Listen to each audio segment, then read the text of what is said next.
Bonjour à toutes et à tous, vous écoutez Cinécast. Salut Thibaut. Salut Guillaume. Aujourd'hui, on vous parle de La forêt de mon père, un film de Vero Katzborn avec Léonie Souchot, Ludivine Sagnier et Alban Lenoir. Film français, encore cet été. Décidément, le cinéma français a décidé de nous gâter avec plein de films. Bon, nous gâter, ça on verra après, mais en tout cas, nous sortir plein de films. Coproduction belge, française et suisse. Oui, parce que Vero Katzborn est belge. Ah, voilà. On peut dire Cocorico, mais bon, belge du coup. Ça raconte l'histoire de Gina, 15 ans, qui grandit avec sa famille en lisière de forêt. Déjà, ça donne envie d'y être. Elle admire son père, qui s'appelle Jimmy, qui est un peu fantasque, un peu imprévisible. Elle lui pardonne un peu tous ses excès. Mais clairement, la situation va devenir compliquée, puisque son père va commencer à avoir des souffrances psychologiques, notamment. Et très concrètement, Gina va devoir un peu faire face à son père et surtout essayer de l'aider. Et pour ça, elle va s'allier avec un adolescent de son quartier. Je propose qu'on s'écoute tout de suite un extrait, la bande-annonce. Ouais, c'est une petite vacance. Il croit que la forêt est à lui, mais elle est à tout le monde. Tout est à nous. Ouais. Laissez les enfants, j'arrive pas à me concentrer. Pourquoi t'as acheté la télé? J'en rachèterai une. Avec quel argent? Qu'est-ce qui s'est fait virer? Ça suffit. Arrête de compter. Prenez tout ce que vous voulez. On n'a qu'à tout laisser ici. Ils verront pas. Attendez-moi dehors, les enfants. On va rentrer par la forêt. Je vais avec nous, s'il vous plaît, monsieur. Lâchez-le! C'est grave. C'est un début d'épisode psychotique. Alors Thibaut, film français et belge et suisse réalisé par une Belge qui se passe donc en lisière de forêt sur ce drame avec ce père qui perd un peu la boule et cette fille qui va tout mettre en œuvre pour pouvoir l'aider par amour. Qu'est-ce que tu en as pensé de ce film touchant, je suppose? Plutôt touchant, oui. Pas incroyable. Ça commence bien. Mais touchant. Ouais, c'est le genre de film un peu compliqué, c'est-à-dire que on parle d'une famille dans laquelle tout se passe pas bien et dans laquelle effectivement le père est, comment dire, il a plus toutes les frites dans le même sachet. Allez, on commence sur la télé belge. Ouais, j'hésitais mais je me suis dit allez, quand même. Mais écoute, c'est le gars qui a plus aucune mesure de rien du tout, tu vois. Okay. C'est-à-dire, exemple, il va faire ses courses avec ses enfants alors que la mère qui est partie bosser ou je sais plus où dit voilà, vous restez bien dans l'appart, vous sortez pas.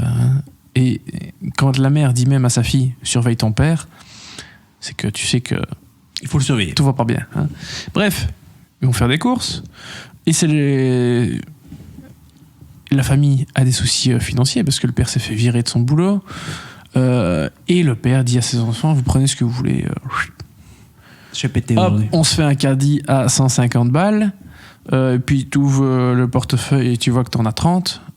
Voilà, enfin, je sais plus exactement combien, mais tu saisis l'idée. Voilà, le gars est complètement en dehors de la réalité. Il est plus conscient du sens des réalités, du tout. Donc c'est compliqué, et c'est-à-dire que la fille aînée doit prendre presque un rôle de mère. Bon, la mère est toujours présente évidemment, mais voilà, la fille doit prendre un rôle d'adulte en tout cas, qu'elle ne doit pas avoir. Voilà. Le truc, c'est qu'évidemment, c'est son père. Elle aime son père. Toute la famille aime le père. Parce qu'il les emmène dans les bois, il les emmène faire des trucs à gauche, à droite. Il veut prendre le caddie à 150 €. Donc. Voilà, bah bien sûr. Si je peux acheter les Twix, en général, je suis content. Donc, c'est compliqué. Parce que voilà, la situation n'est pas normale, elle n'est pas tenable. En même temps, il faut faire quelque chose, mais quoi ? L'interner, pas l'interner. Bref, il y a plein de choses compliquées qui se passent dans le film. Donc c'est touchant, comme je disais. Après, je trouve que parfois c'est un peu encore un peu maladroit parfois, ou un peu... Il y a des scènes qui sont parfois un peu inutiles, ou en tout cas pas nécessaires absolument. Donc voilà, je trouve que c'est... Je sais pas si c'est son premier film ou pas, à la réalisatrice, je pense pas, mais c'est un film qui est pas complètement maîtrisé, qui a donc des petits défauts, et c'est pas un drame dans l'absolu, ça n'en fait pas un mauvais film pour autant. Mais voilà, c'est pour ça que je suis pas complètement enthousiaste dans l'absolu non plus. Voilà.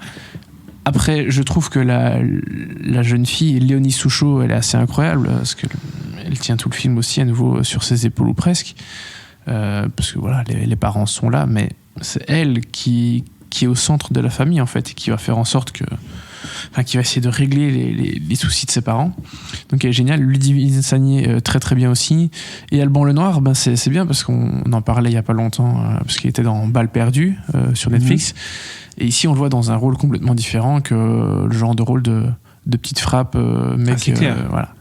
Qu'elle va écraser avec ses muscles. Ici, c'est le gars qui est assis sur une branche, qui regarde les arbres, qui fait des câlins aux arbres. Avec sa chemise de bûcheron, quoi. Ouais, et puis qui va faire des courses pour 150 balles au magasin alors qu'il n'a pas du tout l'argent pour. C'est le genre de gars qui jette une télévision par la fenêtre aussi. Enfin bref. C'est un rôle complètement différent pour Alban Lenoir. On n'a pas vraiment l'habitude de le voir dans ce genre de choses, mais il fait ça très bien. Et c'est assez chouette de le voir dans ce genre de choses différentes, un peu à contre-emploi pour lui, justement. Donc voilà, il y a de très bonnes choses à retenir, notamment au niveau du casting, de l'histoire qui tient globalement bien la route, voilà, même s'il y a parfois des choses un peu inutiles ou qui fonctionnent un peu moins bien. Mais je trouve que c'est un film assez généreux et délicat quand même, et qui montre quelque chose de différent, voilà. Oui, c'est clair. Mais une chose aussi qui moi me chiffonne un peu, qui m'intrigue, c'est l'aspect qu'elle va essayer de s'associer avec un autre adolescent pour aider son père, etc. C'est quoi ça? C'est quelque chose qui est vraiment abordé dans le film, ou bien on est vraiment plutôt sur une relation familiale, intrafamiliale? C'est beaucoup intrafamilial, mais voilà, Gina, elle essaie de mettre plusieurs choses en place pour essayer de régler les soucis de ses parents, d'aider son père tant que possible. Donc oui, elle se fait aider par un ami parfois, qui va notamment lui servir de taxi pour la conduire à gauche à droite avec sa mobilette. Donc voilà, il y a des personnages extérieurs qui sont là un peu aussi, mais globalement c'est très familial quand même. On reste dans la cellule familiale. Lisière du bois, en famille, petite histoire dramatique du coup, mais avec ce côté touchant. Hein, je suppose forcément voir un père qui perd un peu qui perd la boule, c'est pas...